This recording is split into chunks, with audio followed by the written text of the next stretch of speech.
Hello, we're here again with Professor Parveen Yaqub from the University of Reading, and we are very pleased to have you here and help us give us some insight about your job and the roles and generally nutrition in academia. It's a pleasure. So, would you like to start by telling us a few things about your career path so far? Yeah, sure. So I did my first degree in physiology at University of Oxford, and then I went straight on to do a PhD in biochemistry. I stayed on as a postdoc in Oxford for another few years, did a short postdoc in Southampton, and then I got a lectureship at the University of Reading in 1998.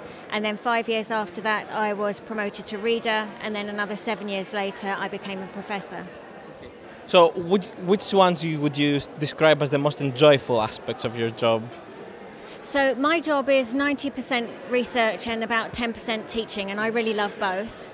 The part I enjoy most is finding out new things, making new discoveries, trying to understand what they mean and putting them together, and then finally seeing that work published. I think that for me is the most satisfying. But I also really like student interaction, and that's why I really value the teaching that I do. When you teach a subject that's very dear to you and the students enjoy it, and then you see them going on and developing their careers and becoming successful, it's really satisfying.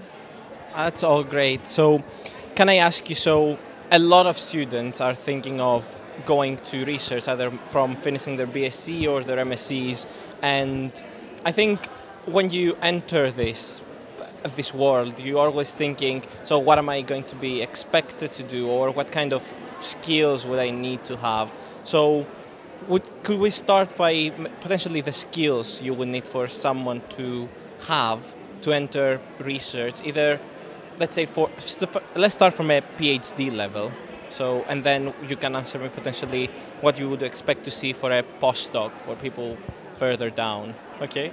So I think the first thing is that you've got to enjoy doing experiments, because you'll spend a lot of time doing experiments, and you have to be able to see clearly what you're doing and why you're doing it.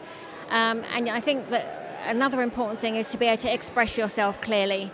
You need to be able to present what you've done and explain and interpret what you've done to people of all different backgrounds, people who understand science, people who don't understand science. So I think if you have that clarity of thought from the point where you plan an experiment to where you start talking about it, that's the key skill that you need to have to be successful in research. But actually, it's a skill that will help you no matter what your career. And so for people who obviously do like research, but they're not 100% sure that they would like to stay in academia, would you still suggest maybe pursuing a PhD, or would you suggest that they do something shorter? And how do you feel from the academic point of view, how can people who are in academia transfer their knowledge to another job, potentially in industry or something like that afterwards? That's a really good question.